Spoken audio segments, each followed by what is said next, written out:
Okey, puji Tuhan. Shalom. Selamat pagi. Ya, saya Siu. Ada orang sebut saya, nama saya Pak Siu dan isteri saya Lei Hua. Ya, saya sembang dengan Roger tadi pada tahun 2010. Roger datang ke DMC, saya bertemu dengan dia dan dia tahu itu tahun persaraan wajib saya. Sampai hari ini persaraan itu masih berlanjut-lanjutan.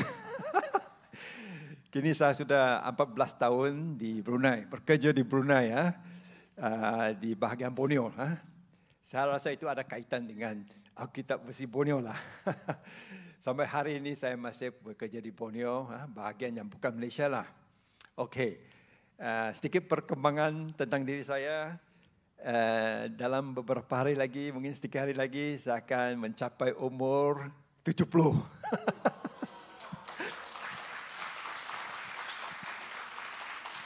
Dan mulai 3-4 bulan dahulu, saya naik pangkat sedikit. Saya sering datang ke gereja dengan membawa kerusi roda.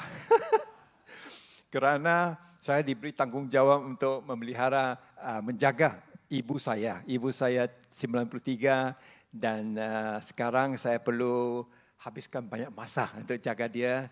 Bawa dia ke sini sana, makan minum, berak kucing dan sebagainya. Jadi perkara yang paling baik berlaku ialah ibu saya yang selama ini menentang agama Kristen menerima Yesus Kristus pada bulan Christmas, waktu Christmas, dan juga dibaptiskan oleh Pastor Daniel pada hari sebelum Christmas. Jadi itu sesuatu berita baik untuk kami, bahagia untuk keluarga kami, sangat mengharukan bila ibu menerima Yesus pada umur 93. Dan pagi ini saya kata kepada dia, saya tak boleh bawa kamu ke gereja. Biasa kami pergi, ini musim baru, kami pergi ke gereja bahasa Cina. Kerana saya harus belajar berdoa dalam bahasa Cina, berbicara dalam bahasa Hokkien, Cantonese dan Hakka lah. Kerana ibu saya. Jadi ini musim baru, saya rela untuk belajar. Okey, ibu saya menerima Yesus, berita baik. Saya sekarang, saya fikirlah jarang datang ke sini lah, kerana saya pergi kebaktian bahasa Cina lah. Okey. Tajuk saya pagi ini ialah yang pahit itu ubat. Yang pahit itu ubat. Mari kita baca semua sekaligus, baca daripada Roma 8:28. Dan kita tahu bahawa dalam semua hal Allah bekerja untuk kebaikan orang yang mengasihinya, yang telah dipanggil menurut rancangannya. Amin. Haleluya. Yang pahit itu baik. Dalam hidup banyak perkara pahit. Banyak sekali. Pahit kerana menyebabkan kesedihan, kesusahan. Musibah pahit. Musibah boleh mematahkan semangat untuk hidup. Ya, tetapi di belakang kepahitan ada peluang. Di sebalik musibah boleh ada manfaat yang tersembunyi. Itu yang harus kita tangkap. Yang pahit itu ubat. Boleh kita harus berpegang pada keadaan di mana dalam apa keadaan pun kita boleh memuji Tuhan, boleh melihat berkat yang datang daripada Tuhan. Okey. Syarikat Apple, semua orang tahu syarikat Apple ialah syarikat terbesar di dunia. Syarikat paling bernilai. Dan pengasasnya ialah Steve Jobs. Kalau kamu tak tahu, Steve Jobs ini orang dia mengasaskan, menciptakan syarikat Apple dan membawanya hingga ke puncak kejayaan. Tetapi Steve Jobs yang mengasaskan syarikat Apple dipecat dari Apple. Dengan tiba-tiba dia dibuang kerja. Dibuang kerja. Kalau kita dibuang kerja, macam musibah, macam kehancuran. Mungkin susah untuk teruskan. Tetapi Steve Jobs tidak menyerah. Dia berusaha dengan tekun, dengan semangat. Dia memulakan perniagaan baru, ciptaan baru. Dia bekerja dan tidak menganggap kegagalan sebagai pengakhiran. Kemudian akhirnya dia kembali kepada Apple dan dia membawa Apple. Dia belajar daripada kesilapannya, dia mencari orang yang lebih baik, pengurus yang lebih baik. Sehingga dia membawa Apple ke puncak kejayaan, mencipta barang yang lebih inovatif, mencapai kejayaan yang lebih besar. Jadi, kegagalan bukan pengakhiran. Masalah tidak harus mematahkan semangat. Kita harus teruskan. Steve Jobs bukan Kristian, tetapi prinsipnya baik kita ambil iktiraf. Dan saya rasa di sini pun mungkin tak ada orang yang dilahirkan dengan bakat seperti Steve Jobs. Adakah orang yang dilahirkan dengan bakat seperti Steve Jobs? Tiada. Tetapi nilai, kita boleh gunakan nilai yang sama. Yang pahit itu ubat. Dengan sikap yang berpositif kita boleh teruskan. Itu poin saya pertama. Yang pahit itu ubat. Yang kedua, ada hikmah di sebalik musibah. Di sini saya rujuk kepada firman Tuhan tentang kisah Yusuf, anak Yakub di Mesir. Saya rasa semua orang tahulah, tapi juga mengulanginya. Bila saya membaca kisah Yusuf pada umur 20, seorang dewasa, saya membaca kisah Yusuf dengan menitiskan air mata. Kerana kisahnya begitu mengharukan hati. Jadi saya memang tertarik dengan kisah ini dan banyak pelajaran yang kita boleh belajar daripadanya. Okey. Secara ringkas, Yusuf waktu dia belasan tahun, dia dibenci oleh saudara-saudaranya. Dalam keluarga yang sama, dibenci. Kemudian apa yang berlaku? Kejam. Dia dikhianati oleh saudara-saudaranya. Dan kemudian dia dibuang ke dalam pergi, lalu dijual kepada pedagang sebagai abdi, sebagai hamba untuk dibawa ke Mesir. Ratusan tahun batu jauh daripada kampung. Sangat kejam. Bagi seorang berumur 17 tahun, belasan tahun, menerima kepahitan, perbuatan yang kejam kepadanya, yang melampau. Di Mesir, dia dijual kepada pegawai Mesir. Kemudian keadaan sudah menjadi baik sedikit. Tiba-tiba dia difitnah oleh isteri Potifar. Kemudian dia dipenjarakan. Penjara saya tidak tahu berapa tahun lah. Mungkin 5 tahun, 10 tahun. Satu masa depan yang sangat gelap sekali. Tetapi kita belajar banyak perkara daripada Yusuf. Dia tidak menyerah, dia tetap percaya Tuhan. Dalam semua perkara yang dia lakukan, dia mengundang Tuhan, campur tangan. Sehingga semua orang, majikan dan orang tahu, ini Yusuf, Tuhan bersama dengan dia. Apa yang dia lakukan, percaya. Dia tidak menyerah. Walaupun penderitaan dan kesusahan yang sangat melampau berlaku padanya, pengkhianatan yang begitu melampau, siksaan, dia bangkit semula. Sehingga satu hari nanti ya, dia dibebaskan. Sekitar umur 30, dia juga dinaikkan menjadi pemimpin Mesir, ya, pembesar di negara Mesir. Satu cerita yang mengharukan, ya. Yang seterusnya lebih mengharukan, iaitu ada berlaku musibah kemarau, ya, kebuluran, dan saudara-saudara yang mengkhianatinya dahulu, yang dia sangat benci, mereka datang menghadapnya. Saudara-saudara menghadap Yusuf, meminta bantuan makanan. Kita boleh lihat bahawa dari situ Yusuf telah berubah menjadi orang yang mempunyai kekuatan iman. Dia sudah berubah sehingga waktu dia berhadapan dengan saudara-saudaranya, dia boleh berkata kepada mereka, kerana Yusuf sekarang bertumbuh secara rohani, dia menginsafi di belakang musibah-musibah yang dia lalui ada tujuan Tuhan.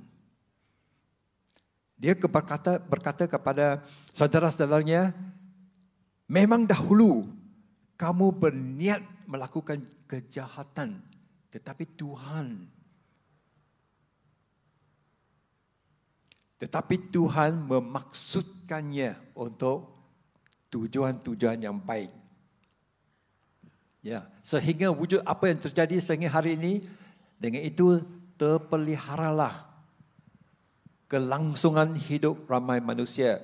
Kerana Yusuf percaya kepada Tuhan, dia mendapat peluang yang istimewa sekali dalam sejarah. Dia membuat perancangan yang sangat baik sehingga dia boleh menyelamatkan bangsa-bangsa daripada kebuluran. Dia boleh membantu hidup ramai orang, kelangsungan hidup ramai orang dipelihara. Itu sesuatu kecapaian yang luar biasa, menginsafi hikmah di belakang musibah.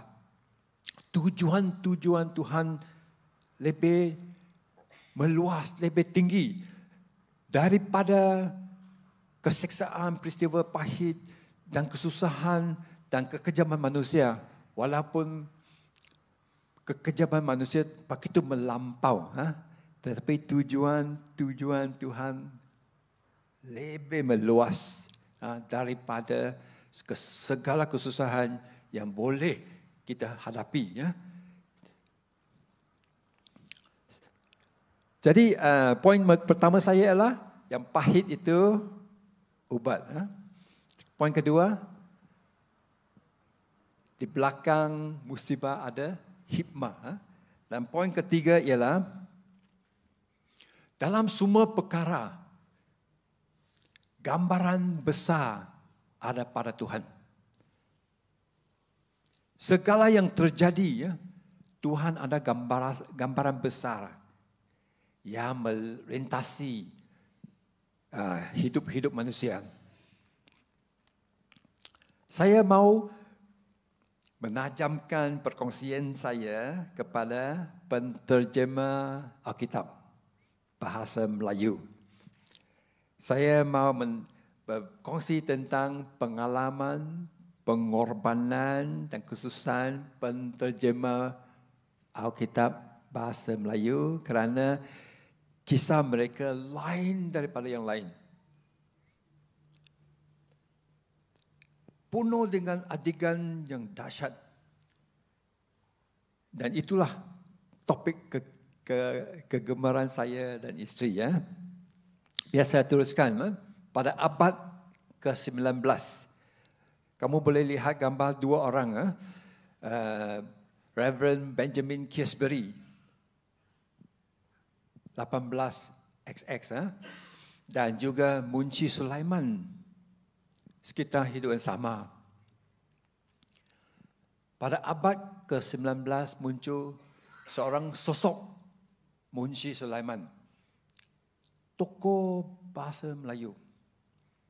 Dia adalah pelopor kesusastraan Melayu yang diakui dalam sejarah Malaysia. Dia disanjung tinggi kerana penguasaan bahasa, kerana dia pelopor untuk membangunkan bahasa Melayu. Tetapi dia seorang penterjemah Bible. Puji Tuhan. Dia bekerjasama dengan seorang lagi tokoh penterjemahan Bible, Kiesbury. Mereka bersama-sama menghasilkan Alkitab, New Testament, Perjanjian Baru. Sumbangan Munshi Sulaiman penting. Kerana dia seorang scholar, sarjana. Dia menggunakan bahasa Melayu klasik, High Malay. Dan terjemahannya bermutu sangat tinggi. Sehingga Alkitabnya dijadikan rujukan untuk versi terjemahan Klinker, Bode dan terjemahan bahasa Indonesia lama. Munshi Abdullah bukan main. Dia berada di lapisan teratas, di sanjung tinggi. Kerana dia tokoh bahasa, tokoh budaya Melayu. Tetapi Munshi Sulaiman menghadapi banyak kritikan, kejaman dari golongan-golongan tertentu daripada masyarakatnya. Dia dikecam. Bahkan 2 tahun yang lalu saya masih baca artikel. Ada golongan tertentu masih mengecam dia sebagai khadam penjajah. Orang suruhan penjajah. Orang yang membantu orang penjajah untuk mengembangkan agama Kristian. Sebenarnya dia orang Muslim yang baik, yang disanjung. Dan juga ahli Quran, tapi dia penterjemah Alkitab. Tapi dia terima banyak kejaman, kritikan, kadang-kadang dipulaukan. Tekanan sosial yang sangat tinggi daripada komuniti dia sendiri. Bayangkan, dia pelopor bahasa Melayu. Dia pelopor kesusastraan bahasa Melayu. Orang yang paling otoritatif dan berpengaruh dalam perkembangan bahasa Melayu. Menterjemahkan Alkitab. Lalu dikejam. Ini pengorbanan seorang penterjemah Alkitab. Seterusnya, abad ke-20. Abad ke-19, abad ke-20, 70 tahun sudah berlalu. Orang di tanah air sini, mereka banyak orang menggunakan tulisan Romawi. Dulu Munshi Sulaiman terjemahkan dalam bahasa Jawi, bahasa Melayu Jawi. Tapi banyak orang gunakan bahasa Romawi. Bahasa Melayu berkembang dengan pesat. Jadi kita perlukan satu lagi terjemahan. Abad ke-20 muncul seorang lagi sosok terkemuka, Munshi Sulaiman. Kamu boleh baca tentang dia dalam internet. Begitu terbitan buku semua diterbitkan, terjemahan kisah-kisah Kristian, buku cerita. Tapi dia bersama dengan William Shelley, Munshi Sulaiman, William Shelley, dan mereka hidup pada abad ke-20 menghasilkan versi terjemahan bahasa Melayu, versi Shelley, 1912. Satu pencapaian yang luar biasa. Untuk generasi yang baru, kerana bahasa. Sumbangan itu sangat penting bagi kami kerana ada kaitan rohani. Tetapi saya gunakan bahasa yang sama-samar, iaitu Munshi Sulaiman kerana dia seorang penterjemah Bible, dia membayar harga yang amat tinggi sebagai penterjemah Alkitab kerana jiran-jiran di sekitarnya tidak senang hati dengannya, menentang dia. dan fikiran mereka dahsyat. Sehingga Munshi terpaksa mengalami pengorbanan, melibatkan nyawa. Ya, ada nyawa terlibat dan harganya harus dibayar oleh Munshi Sulaiman. Sangat menyiksakan, ya, sehingga susah untuk dia teruskan. Kenapa aku, ya Allah? Kenapa aku yang kau uji? Seorang ceritan jiwa penterjemah Alkitab bahasa Melayu. Lain daripada yang lain. Berbanding dengan penterjemah dalam bahasa lain. Mereka membayar harga tinggi. Saya tidak akan membincang seterusnya. Tetapi soalannya ialah kenapa saya melakukan tugas Tuhan? Kenapa ini berlaku? Saya akan jawabnya sedikit masa lagi. Kita datang ke abad ke-21. Tadi abad 20 Munshi Abdullah. 70 tahun kemudian Munshi Sulaiman. Kemudian 100 tahun kemudian kita adakan AVB. 100 tahun, masa 100 tahun itu bahasa Melayu berkembang dengan sangat pesat. Kita perlukan Alkitab untuk dalam bahasa hati tanah air. Kita tidak boleh bergantung kepada terjemahan bahasa Indonesia. Walaupun dia bagus, kita harus ada bahasa terjemahan Alkitab dalam bahasa hati. Dalam bahasa yang menawan, yang indah.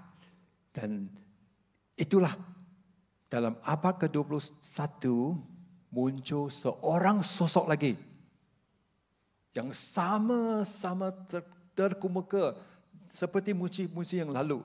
Kita ada banyak guru-guru bahasa yang diiktiraf, novelis, wartawan yang diiktiraf turut mencemburi dalam penterjemahan Alkitab. Itu sesuatu yang indah sekali berlaku. Walaupun mereka menerima banyak pengorbanan, tapi yang akhirnya sesuatu keindah berlaku. Kisah manusia yang sangat jahat, sangat susah, tapi semua itu perkara-perkara yang berlaku pada abad 19, 20, 21 adalah alur sejarah bahasa Melayu yang terdalam rahasia Tuhan. Segala yang berlaku itu berlaku dalam sejarah, dalam rahasia Tuhan. Yang saya mau maksudkan ialah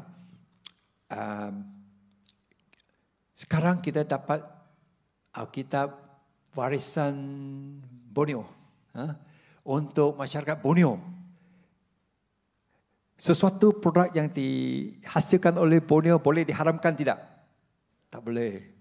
Ini versi Borneo untuk masyarakat Borneo, khusus untuk Borneo, tidak boleh diharamkan. Itu sesuatu yang berlaku. Kami kata ini mukjizat di dalam tangan kita lah hari ini. Kerana Tuhan melindungi orang-orang penterjemah sehingga Alkitab terjemahan diselesaikan. Dalam suasana rejim yang kukuh besi dahulu, Tuhan melindungi nyawa-nyawa orang yang terlibat sehingga hari ini kita adakan Alkitab warisan Borneo. Saya mau kongsikan bukan semua yang gembira dan berjaya. Saya mau berkongsikan tentang peristiwa seorang penterjemah AVB. Dia dipulaukan oleh masyarakatnya, dipulaukan oleh keluarganya. Dia harus hidup seorang diri dan dia melibatkan diri dalam penterjemahan AVB. Pada suatu hari, dia diculik, dihantam dan diculik dalam keadaan yang mencurigakan. Sama seperti penculikan yang berlaku pada satu orang pastor lain pada tahun 2018. akibat kesan penculikan itu, penterjemah AVB ini meninggal dunia. Mungkin setahun selepas penculikan itu dia meninggal dunia akibat kesan pukulan. Saya mau tanya, siapa yang membayar harga untuk kita miliki AVB?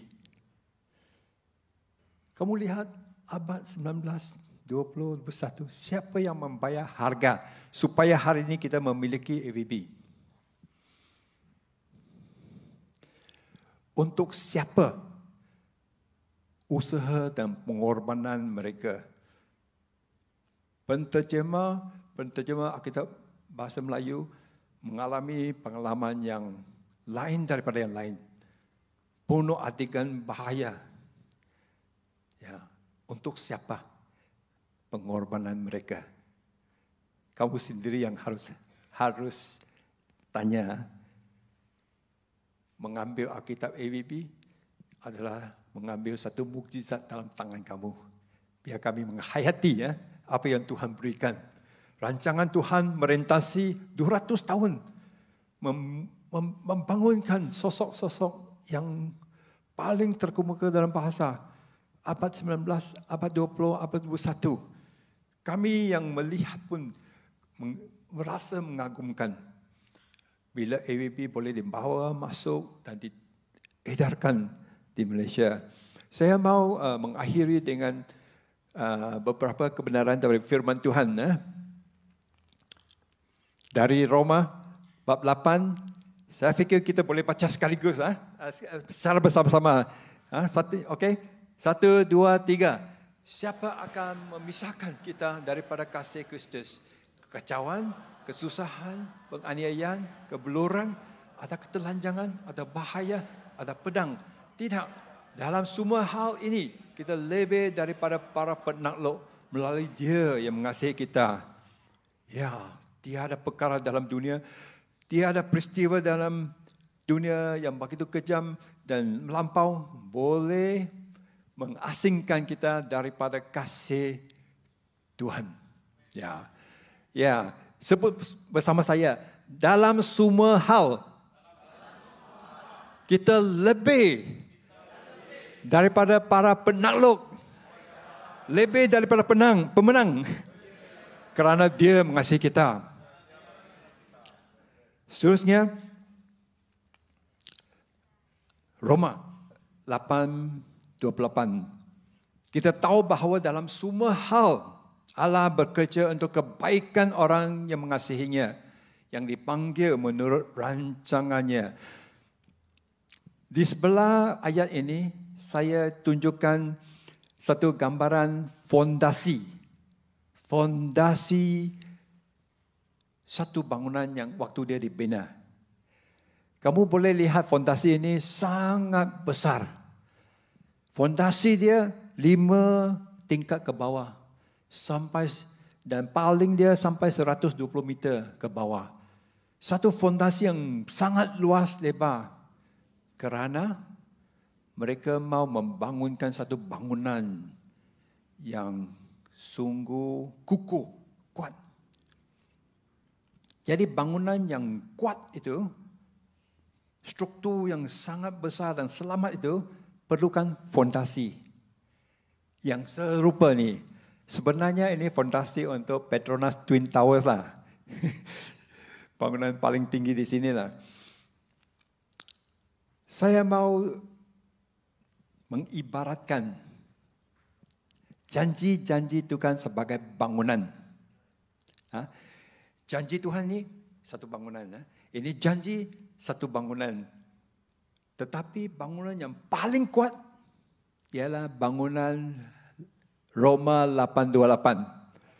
Haleluya. Bangunan Roma 8:28. Ini adalah bangunan yang paling kuat.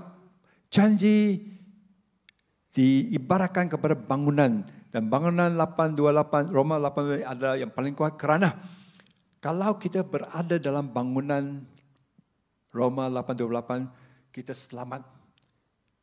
Keselamatan kamu terjamin.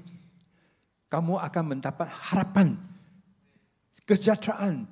Tetapi kamu di luar bangunan Roma 8:28, keliru, keraguan. Kenapa Tuhan? Apa yang berlaku kepada saya? Lebih baik saya tidak mau mengikut kamu. Tapi kalau kamu masuk dalam bangunan Roma 8:28, kamu selamat. Kamu menginsafi hikmah. Kamu menginsafi tujuan-tujuan Tuhan yang tinggi. Ini adalah Roma 8:28. Bangunan yang paling kuat, janji yang paling kuat dan kukuh adalah Roma 8:28. Haleluya, puji Tuhan. Jadi sebagai ringkasan, yang pahit itu ubat. Hikmah di belakang musibah. Gambaran besar ada pada Tuhan. Dari sudut Tuhan, tiada benda yang berlaku di luar kehendak Tuhan, di luar rancangan Tuhan. Rancangan Tuhan boleh merentasi ratusan tahun, tapi rancangan Tuhan, rahsia Tuhan mengagumkan. Sebelum saya serahkan kepada Pastor Eddie, biar saya mengingatkan semualah, ya Tuhan itu kasih. Ya, Tuhan itu maha penyayang. Tuhan mengampuni kita. Tuhan juga bertakhta. Tuhan raja. Tuhan memerintah. Dan dalam rancangan Tuhan, kita boleh, masa depan kita terjamin. Karena segala yang Tuhan lakukan adalah kemuliaan akan datang. Itu message Roma 8:28. Saya mau serahkan pada Pastor